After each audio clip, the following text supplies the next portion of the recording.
Hello friends, आज हम Indian polity का सेकंड चैप्टर पढ़ेंगे जिसका नाम है मेकिंग ऑफ कॉन्स्टिट्यूशन, संविधान का निर्माण। इसमें क्या क्या हुआ, संविधान का निर्माण कैसे हुआ। तो इसका पहला पॉइंट है idea of constitution. Idea of Constituent Assembly for India was put forward for first time by M.N. Roy in 1934. Bharat के संविधान सभा के लिए संविधान सभा का गठन हो, इस चीज का विचार किसने रखा था? M.N. रॉय ने पहली बार रखा था 1934 में। किसने रखा था? M.N. रॉय ने। जो रॉय जो थे वो वामपंथी आंदोलन जो था, वामपंथी आंदोलन, उसके नेता थे वो। अब इसका अगला पॉइंट है in 1935 INC for first time officially demanded a constituent assembly to frame the constitution of India. 1935 में भारतीय राष्ट्रीय कांग्रेस जो थी, उन्होंने क्या किया था? पहली बार भारत के संविधान के निर्माण के लिए उन्होंने ऑफिशियली डिमांड की थी, मतलब कि मांग की थी। उन्होंने आधिकारिक रूप से उन्होंने मांग की थी कि भारत का संविधान होना चाहिए, उसका निर्माण किया जाए। उस गठन के लिए उन्होंने क्या की थी? मांग की थी। Demand was accepted in principle by British government in what is known as August offer of 1940। जो ये डिमांड थी वो एक्सेप्ट कर ली थी। किसने की थी एक्सेप्ट? ब्रिटिश गवर्नमेंट ने, और उसको नाम दिया था अगस्त ऑफर ऑफ 1940। 1940 में अगस्त ऑफर के नाम से ये जाना गया। In 1942 sir Stafford Cripps, a member of cabinet, came to India with draft proposal of British government on framing of an independent constitution to be adopted after the World War II. Cripps proposal was rejected by the Muslim Leagues. Cripps का जो proposal था वो क्या हुआ था? Reject कर दिया था। किसने किया था? मुस्लिम लीग ने। ठीक है, अब आगे पढ़ेंगे हम composition of the constituent assembly. CA was constituted in November 1946 under the scheme formulated by the cabinet mission plan. जो कैबिनेट मिशन योजना थी हमारी, उसको 1946 नवंबर 1946 के तहत संविधान सभा में इसका गठन हुआ था। अब इसके आगे हम देखते हैं each province and precisely state were given representation in CA in proportion of their respective population. Roughly 1 seat was to be allotted for every 1 million population. एक सीट जो थी, अगर हम रफली देखें, एक सीट अलॉट थी 1 मिलियन पॉपुलेशन के लिए। टोटल स्ट्रेंथ इसकी कितनी थी? 389। संविधान सभा में जो कुल सदस्य थे वो कितने थे? 389, जिसमें से कि 296 कौन थे? ब्रिटिश इंडियन थे, वो ब्रिटिश भारत के लोग थे। और बाकी जो 93 पीपल्स थे वो कौन थे? वो देसी रियासतों के लोग थे, है ना। अब 296 में से भी 210 जनरल, 78 मुस्लिम, 4 सिख, 4 ही चीफ कमिश्नर प्रोविंस थे। अब इसी में आगे बढ़ते हैं। The method of election was proportional representation by means of single transferable vote. Next point, in provision the members were to be elected by member of legislative assembly. In Priestley state method of selected was on the basis of nomination and consultation.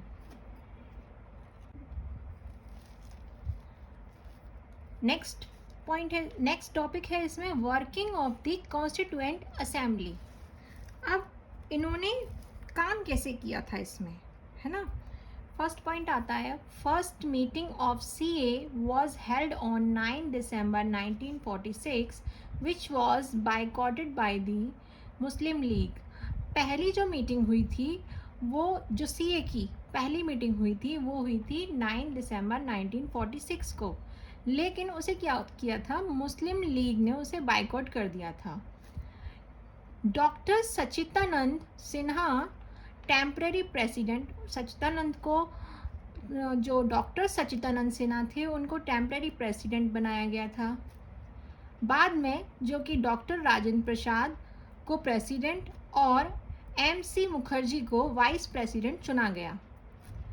BN Roy was appointed as the constitutional legal advisor.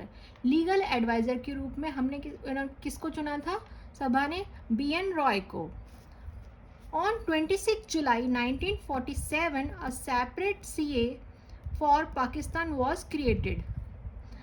अब जो इन्होंने boycott जो किया था मुस्लिम league ने, उसके बाद में क्या हुआ, 26 जुलाई 1947 को एक अलग से पाकिस्तान के लिए एक असेंबली बनाई गई थी.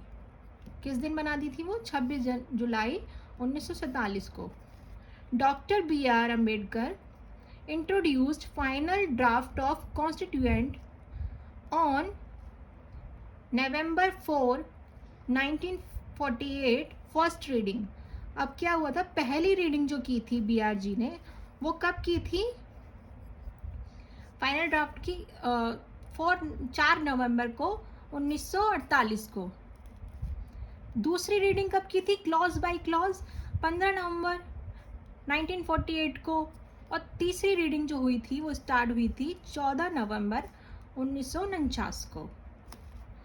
The CA of dominion of India ex Pakistan जिसे हम कहते हैं, meet for first time on 14 अगस्त 1947. On 29th August 1947, the CA appointed drafting committee under the chairmanship of Dr. BR Ambedkar. जो 29 अगस्त 1947 को क्या हुआ था, अपॉइंट की थी ड्राफ्ट कमेटी, जिसके मेंबर कौन थे, चेयरमैन कौन थे, डॉक्टर BR अम्बेडकर. अगला पॉइंट है इसी में, Constitution of India was declared passed on 26 November 1949. जो कॉन्स्टिट्यूशन ऑफ इंडिया था वो डिक्लेयर, वो पास हो गया था 26 जनवरी 1949 को.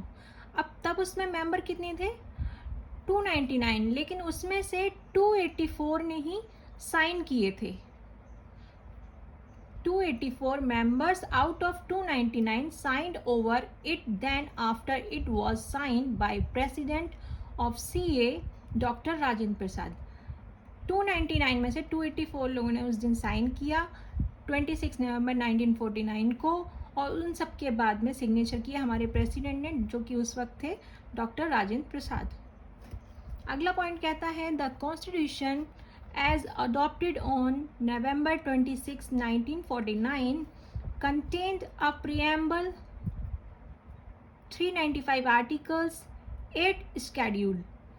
क्या था, जब हमारा नवंबर 26 को 1949 में हमारा जो संविधान था एक्सेप्ट क्या किया था, अडॉप्ट किया था. इस दिन 26 नवंबर 1949 को संविधान जब अपना लिया गया, तब उसमें क्या क्या था, एक प्रियम्बल थी, 395 आर्टिकल्स थे, 8 स्केड्यूल थे. नेक्स्ट पॉइंट है इसका, provisions like parliament election citizenship were implemented same date November 26, 1949। अब उसी दिन से क्या हुआ, पार्लियामेंट, इलेक्शन और सिटीजनशिप उसी दिन से क्या हो गए थे, इम्प्लीमेंट होने लगे थे। Remaining of 26 January 1950, this day was chosen because Purna Swaraj, date of commencement of Constitution, was celebrated on same day in 1930 following the resolution of Lahore session 1929। अब क्या हुआ था, बाकी चीज़ें पहले 1926-1949 को अडॉप्ट हुआ, ये चीज़ें उस दिन से ही इम्प्लीमेंट होने लगी। लेकिन बाकी चीज़ें कब से इम्प्लीमेंट हुई हमारी कॉन्स्टिट्यूशन की, 26 जनवरी 1950 से। ठीक है, अब हम आगे चलते हैं।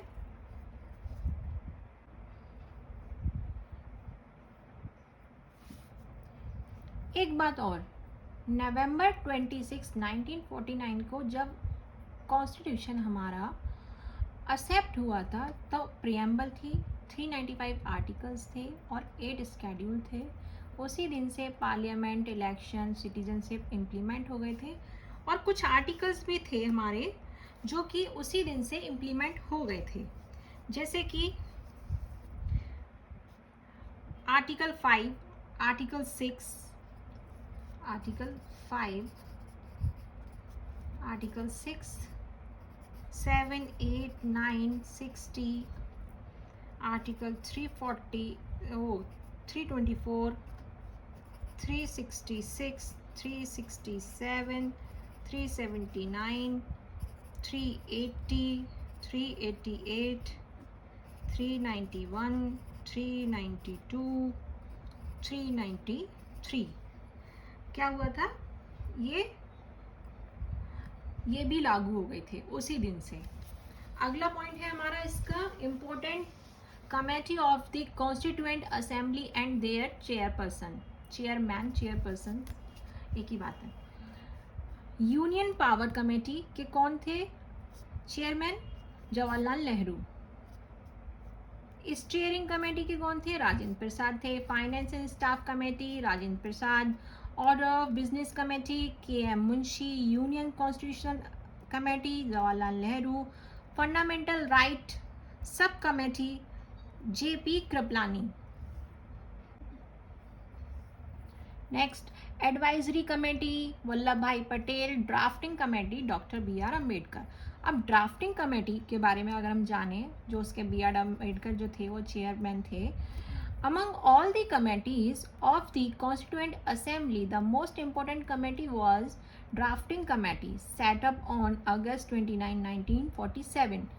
जितनी भी अभी हमने कमेटीज़ के बारे में देखा जो चेयरमैन थे, लेकिन सब में सबसे बड़ी कमेटी, सबसे इम्पोर्टेंट कौन सी थी, ड्राफ्टिंग कमेटी थी, जिसके चेयरपर्सन कौन थे, डॉक्टर बी.आर. अम्बेडकर, जो कि कमेटी सेटअप हुई थी अगस्त 29, 1947। ठीक है, it was this committee that was entrusted with the task of preparing a draft of new constitution। अब इसी कमेटी को क्या करना था, नए संविधान, जो हमारा संविधान बनाना था, इसका ड्राफ्ट इन्हीं को ही प्रिपेयर करना था, टास्क इन्हीं का था। इट कंसिस्ट ऑफ 7 मेंबर्स, इसमें कितने थे, 7 मेंबर्स थे। There were doctor B R. Ambedkar chairman थे, एंड गोपाल स्वामी अय्यर। अगले थे Alladi Krishna Swami Ayyar, doctor K M. Munshi, Syed Mohammad Saadulla, N Madhav Rao. इनको रिप्लेस किया गया था बी.एल. मित्तल की जगह पे, क्योंकि उनके स्वास्थ्य अच्छा नहीं था तो उन्होंने रिज़ाइन किया था। तो हमने फिर लिया था कमेटी ने इनको, एम.एन. राव को। टी.टी. कृष्णाचारी ये थे, ये इनको भी ये भी रिप्लेस हुए थे, मतलब ये आए थे के.डी. केतन की जगह पे, जो कि एक्सपायर हो गए थे 1948 में। तो उसके बाद टी.टी. कृष्णाचारी हमारे कमेटी के मेंबर बने थे। तो ये चैप्टर यहीं ख़त्म होता है। हम अगला चैप्टर पढ़ेंगे making of constitution next part में। नहीं सॉरी, अभी हमने मेकिंग ऑफ कॉन्स्टिट्यूशन चैप्टर को कंप्लीट किया है। अगले में हम पढ़ेंगे साइलेंट फीचर्स, साइलेंट फीचर्स के बारे में जानेंगे। तो ठीक है फ्रेंड्स, थैंक यू। वीडियो को फुल वॉच कीजिए, सब्सक्राइब कीजिए चैनल को, लाइक कीजिए एंड कमेंट कीजिए।